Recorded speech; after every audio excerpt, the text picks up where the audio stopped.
boy preparing to unwrap his present at a celebratory meal.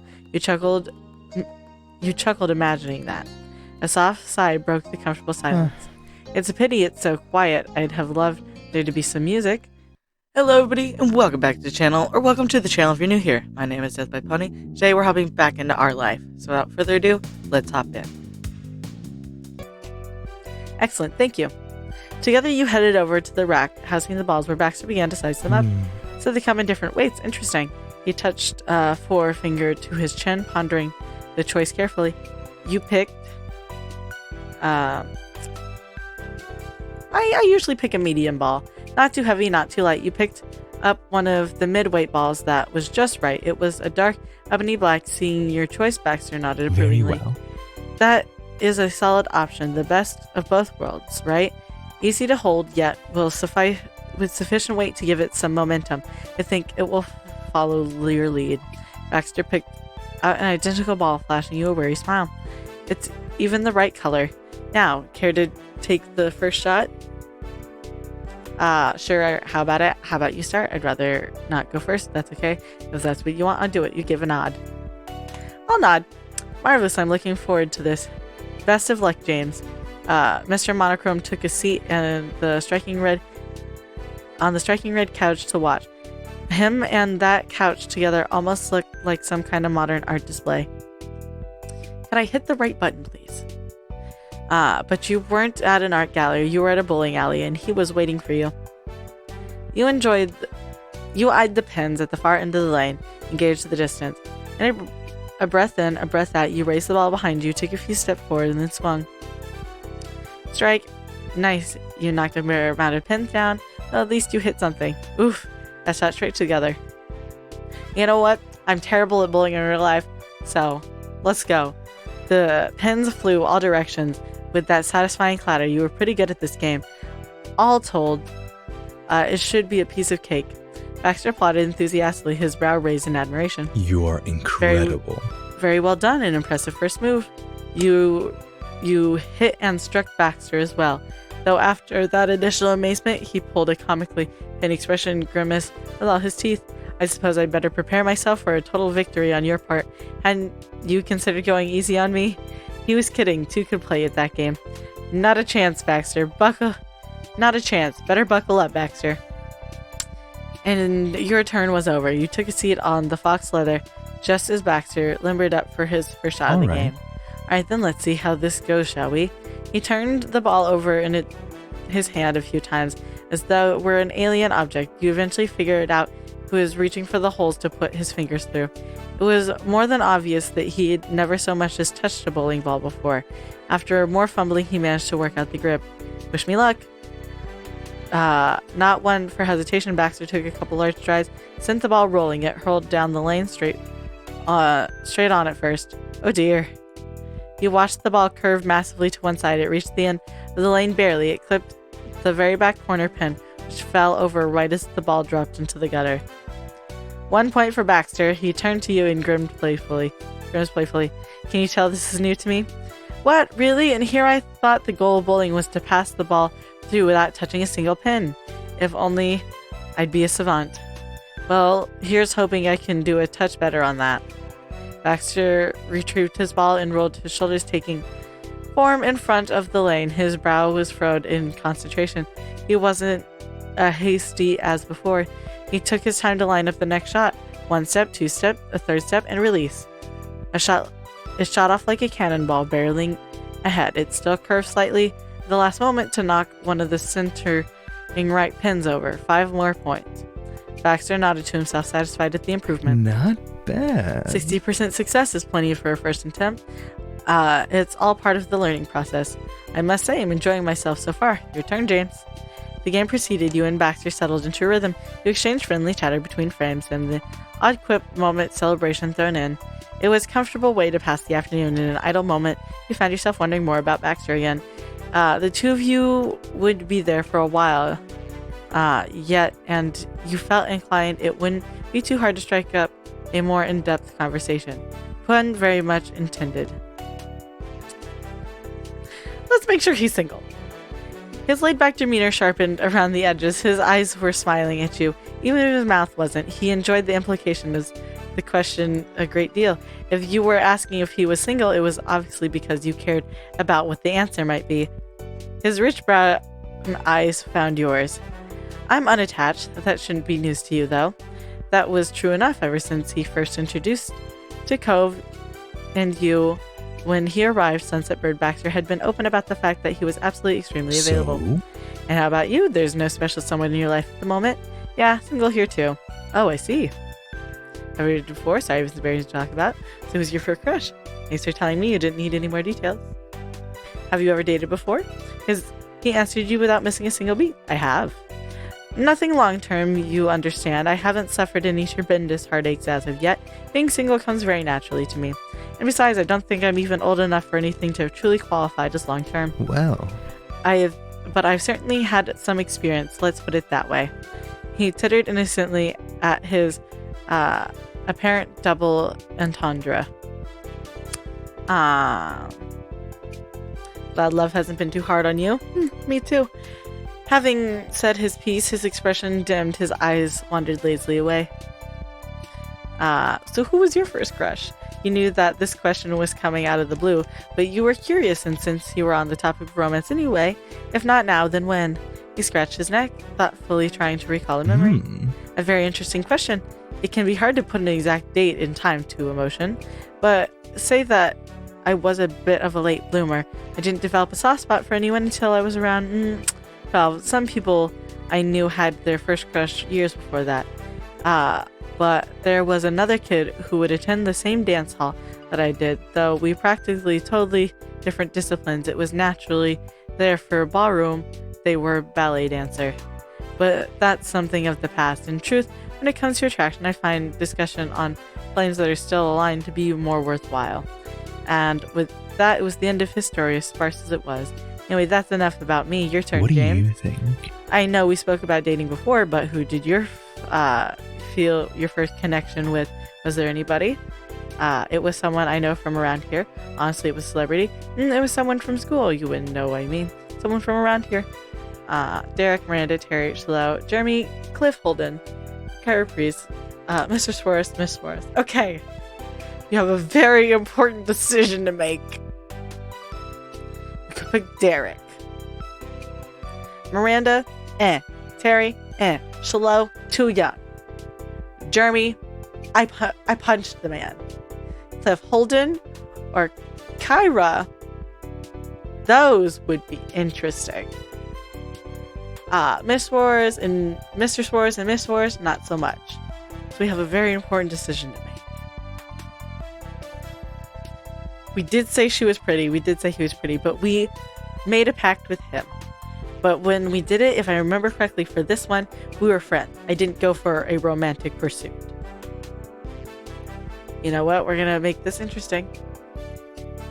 We're going to go with Kira.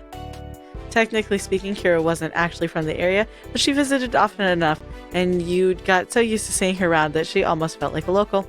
Baxter tilted his head with curiosity, the name obviously not meaning anything to him. He explained to him a little bashfully that Kira was Cove's mom. Cove's mother? He gave a short, sharp snort of amusement, this fact appearing to have totally blindsided him.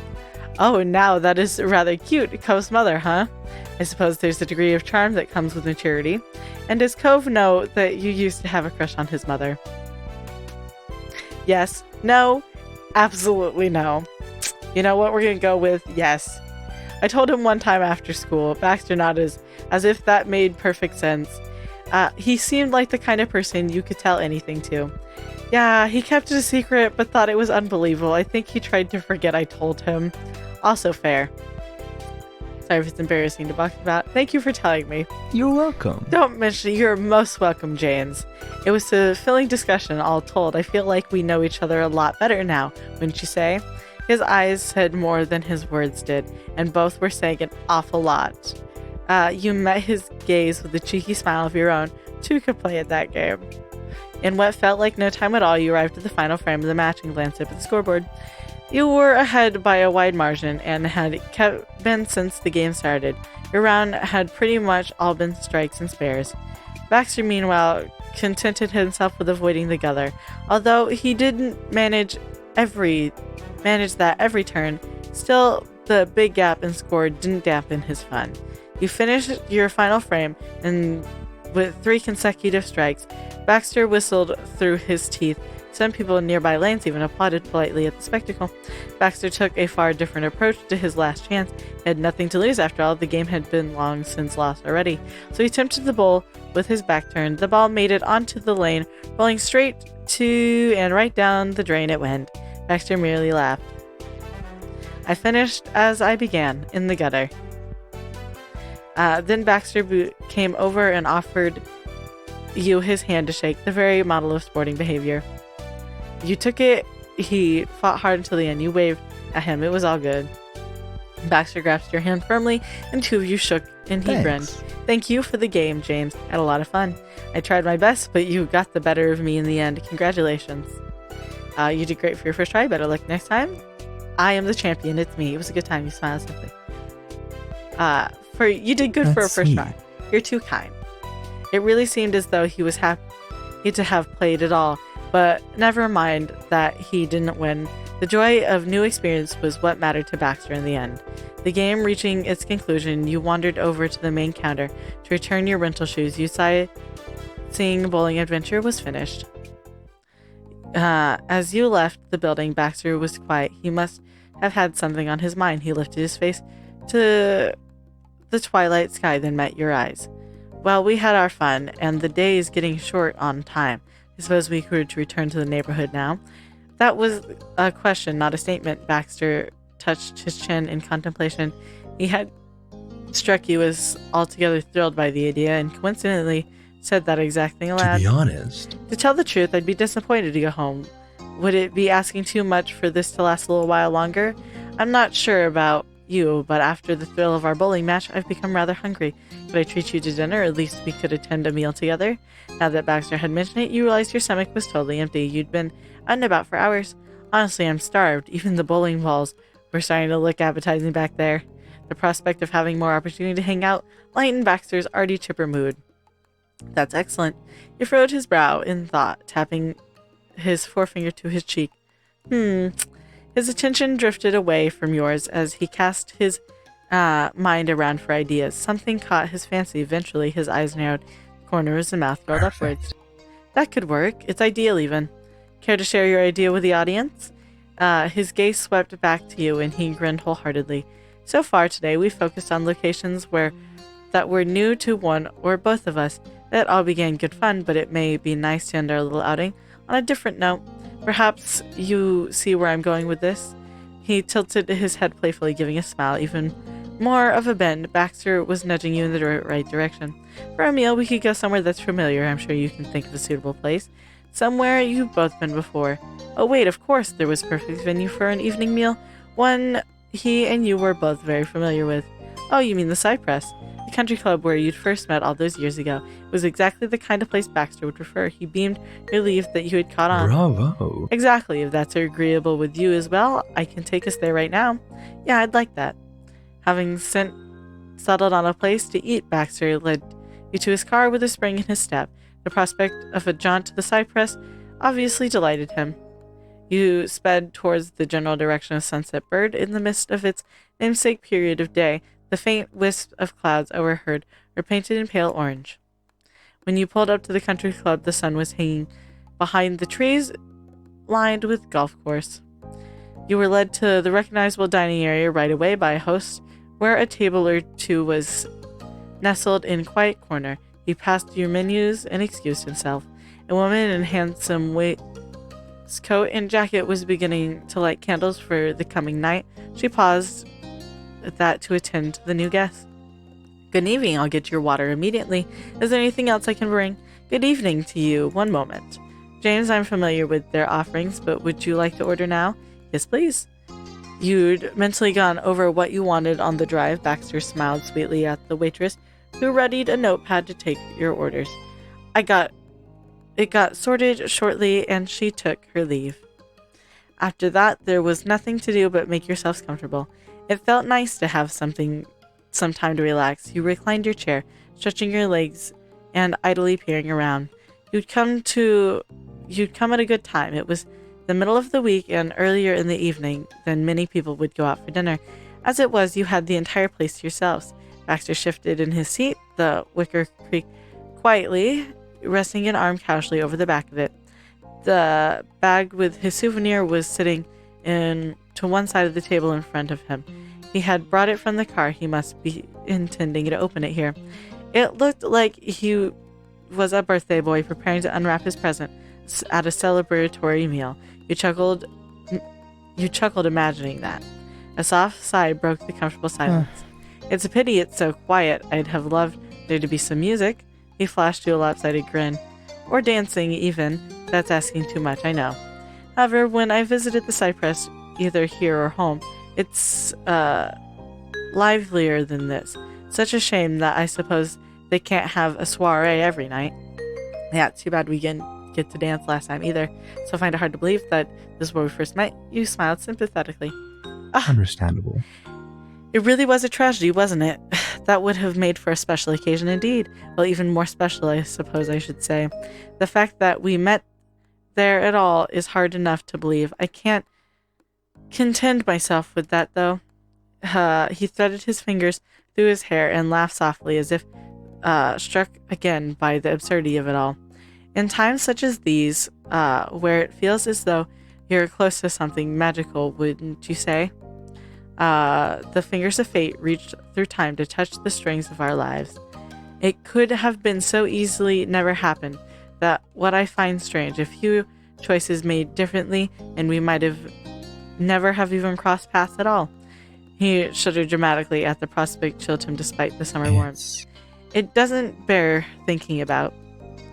The serious note to his words was gone, in an instant replaced once more with usual playful timbre.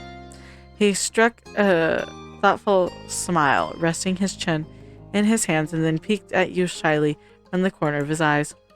Baxter laughed at that, and the sound ringing clear as the bell over the empty patio, the grass, and the water, the sun's dying light caught it all. You missed this place, and it had been too long since you last visited. Excuse me. Your train of thought was interrupted by the sound of the waitress arriving with your food. 2 steaming plates were placed in front of you, and then you were alone again. Neither you nor Baxter wasted any time tucking in. The food was as good as you remembered, and by all accounts, Baxter was content with his choice too. But you didn't necessarily have to eat it in perfect silence.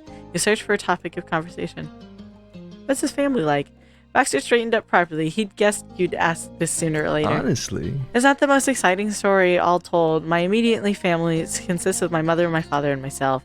For better or for worse, I'm an only child. That tends not to surprise people. His voice took on a slight lighting quality, as if he was reciting something he'd practiced many times over. In many ways, my parents are the prototypical examples of success. They're affluent, sophisticated, and have a wide-reaching and influential social circle. As families go, I suppose I'd have to say that we're a happy set. Sometimes happens with Baxter. You weren't convinced. He was giving you the whole picture. So what's about it is not general. His eyes narrowed knowingly, and his mouth pressed into a thin smirk. You're not content, I might have known. I love my parents, but that's not to say there aren't complaints to be had. It's a mutual feeling. They understand care through the lens of controlling and protection. That's been their way ever since I was young. In that sense, they treat me no different from a child. But of course, they're quite educated, esteemed, and a tad old. There is their company most days that's not the environment to act as a kid.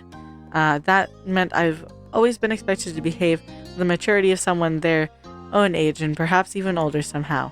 A bit of a paradox, isn't it? To do everything as an adult while getting the respect an infant does. As for me, I think of myself as much more of a free spirit at heart, my own person, and I'd like to enjoy life in whatever way I see fit. Well, You could say I'm a bit of a rebel. He said it almost furtively, like he had divulged some important personal secret. I can see that. You're the politest rebel I've ever met. Ooh, you're such a bad boy. As if I didn't already know that. Ooh, you're such a bad boy. He grinned, leaned closer, and met your gaze with a meaningful look. there was a heat to it that spread all the way to the pit of your stomach. Absolutely. The very worst, you're courting danger simply by being near me. I hope you enjoyed today's video, and if you did, remember to hit like. That way I know you're enjoying the videos I'm making. Remember to subscribe. That way YouTube brings you back here to see what's next. I don't want to take up any more of your time. Have a good day, and I'll see y'all next time. Bye.